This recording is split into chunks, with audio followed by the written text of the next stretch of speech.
Lo kira Ethereum udah paling keren? Eits, ternyata co-foundernya bikin proyek lain bro, Polkadot.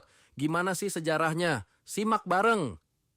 Hai semuanya, kita bakal ngobrol tentang Polkadot. Jadi intinya, proyek ini lahir dari visi Dr. Gavin Wood, yang katanya ingin mengatasi keterbatasan blockchain generasi pertama dan kedua. Jadi Polkadot hadir buat menghubungkan berbagai Ya, blockchain. wow. Jadi sebenarnya Polkadot terinspirasi dari kekurangan di Ethereum kan?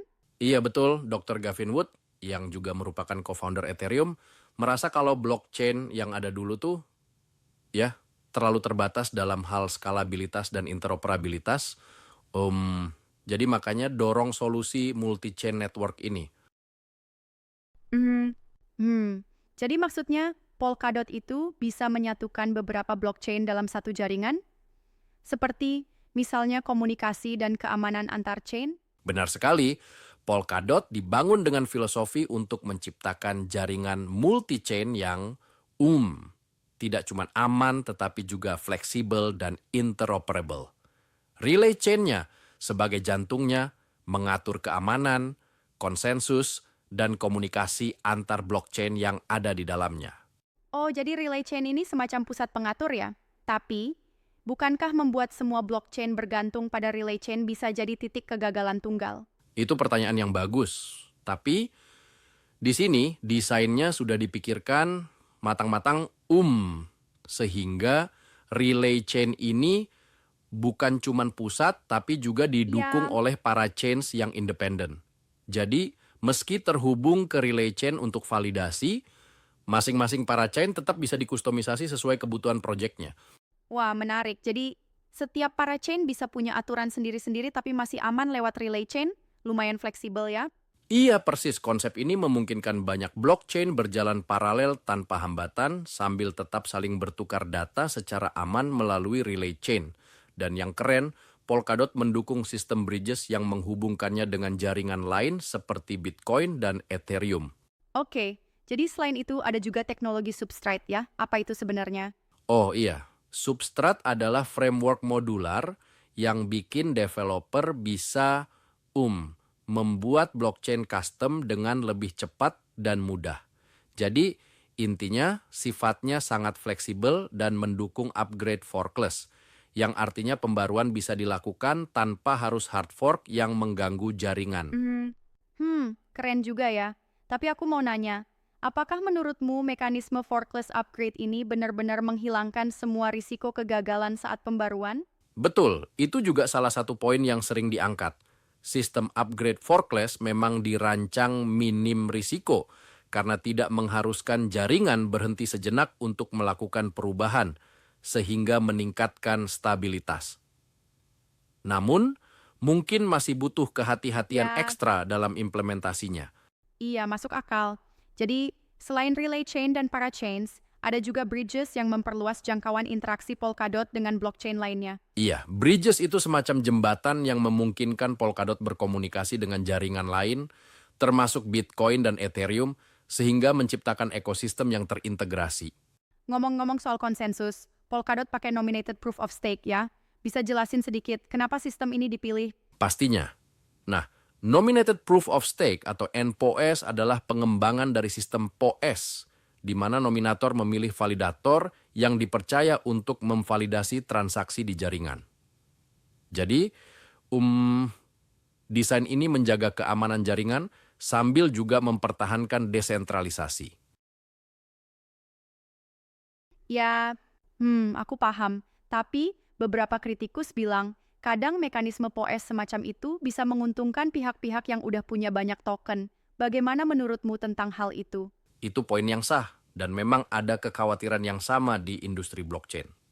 Tapi, Polkadot berusaha untuk menyeimbangkan kekuatan dengan sistem nominator yang memastikan validator terpilih secara adil. Jadi, masalah sentralisasi relatif diminimalisir dengan mekanisme Hmm, tersebut. iya, masuk akal. Jadi kalau dilihat dari segi visi, Polkadot punya cita-cita untuk jadi layer 0 bagi ribuan blockchain di masa depan, ya? Betul sekali. Polkadot ingin jadi tulang punggung infrastruktur Web3. Dengan visi ini, mereka ingin menyediakan platform yang memungkinkan berbagai blockchain bisa terhubung tanpa hambatan. Nah, makanya mereka sebut sebagai layer 0, dasar bagi lapisan-lapisan selanjutnya dalam ekosistem blockchain. Seperti fondasi yang menghubungkan semuanya dalam satu sistem yang dinamis gitu ya? Iya, persis. Seperti fondasi bangunan yang kuat tapi juga fleksibel supaya tiap tipe bangunan atau dalam hal ini blockchain bisa dibangun dengan karakteristik masing-masing. Keren banget analoginya. Tapi, aku penasaran, bagaimana dengan tantangan skalabilitas di masa depan? Dalam arti, meskipun Polkadot didesain untuk skalabilitas, apakah ada potensi adanya bottleneck lagi? Pertanyaan yang bagus. Jadi, desain multi-chain Polkadot emang sudah dioptimalkan untuk mengurangi bottleneck, karena masing-masing blockchain bisa berjalan paralel. Tapi, tentu saja perkembangan teknologi tak pernah berhenti, jadi tantangan baru selalu ada. Namun, arsitektur seperti substrate dan relay chain memberikan ruang untuk berinovasi terus-menerus. Menarik. Jadi walaupun sistemnya canggih, Polkadot harus terus beradaptasi seiring waktu. Dan itu menjadi dinamika yang memungkinkan evolusi dalam dunia blockchain. Iya, benar. Dan sebenarnya ini juga sebab kenapa Polkadot terus menarik minat banyak developer dan investor. Mereka melihat adanya peluang untuk membangun aplikasi baru dengan infrastruktur yang lebih handal dan scalable. Oh iya, ngomong-ngomong tentang peluang, sekuat apapun teknologi yang ada, nanti bakal ada juga analisis peluang dan ancaman dari DOT sendiri. Ada episode lain yang bakal bahas soal tokenomics dan governance kan? Benar, series podcast ini terdiri dari beberapa episode. Episode 1 fokus ke sejarah dan teknologi Polkadot. Episode 2 membahas tokenomics dan governance. Episode 3 tentang kinerja harga serta keresahan holder. Episode 4 menyentuh masa depan Polkadot 2.0 dan Agile Core Time. Dan episode 5 mengulas peluang dan ancaman DOT ke depannya. Ya, wah, seru banget ya. Jadi info tentang sejarah dan teknologi Polkadot ini udah memberikan gambaran luas, tapi masih banyak lagi aspek yang bakal dibahas di episode selanjutnya. Betul. Kita bakal bahas lebih dalam lagi soal bagaimana teknologi seperti relay chain dan parachains itu beroperasi, serta bagaimana hubungan dengan jaringan lainnya melalui bridges. Jadi, udah kayak ekosistem yang holistik gitu.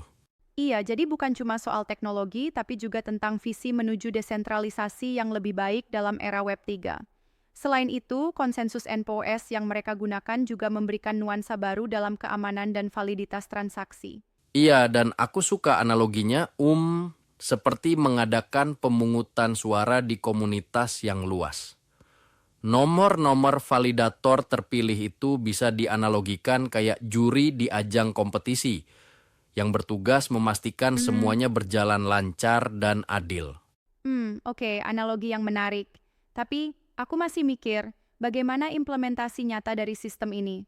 Ada tantangan teknis yang mungkin nggak terlihat di paper resmi kan? Kamu benar, implementasi itu memang tidak selalu mulus. Proyek-proyek besar selalu menghadapi tantangan, seperti penyesuaian dengan teknologi baru dan pengelolaan jaringan yang semakin kompleks. Tapi, kekuatan Polkadot adalah framework substrate yang memungkinkan perbaikan dan upgrade dilakukan secara lebih mulus tanpa mengganggu jaringan secara keseluruhan. Ya, jadi intinya, meskipun ada tantangan, Polkadot tetap jadi salah satu inovasi yang patut dicermati, terutama karena pendekatannya yang inovatif untuk blockchain scalability dan interoperability. Pasti, inovasi ini benar-benar membuka jalan ke infrastruktur Web 3 masa depan yang diharapkan bisa menghandle ribuan blockchain yang terhubung satu sama lain.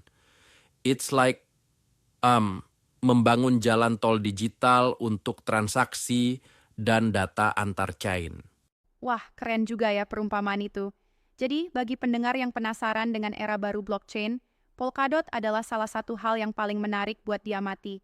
Betul, dan bagi kalian yang suka diskusi seperti ini, jangan lupa untuk subscribe, share ke teman-teman kalian yang lagi nyari info kripto, dan kasih komentar tentang apa pendapat kalian soal teknologi dan sejarah Polkadot ini. Ya, terima kasih udah dengerin bareng. Sampai ketemu di episode selanjutnya, di mana kita bakal ngejelasin topik-topik lain seputar tokenomics, governance, dan masa depan Polkadot.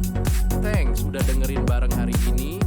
Kalau lo suka diskusi kayak gini, jangan lupa klik subscribe, share ke temen-temen lo yang lagi nyangkut, dan tulis pendapat di kolom komentar.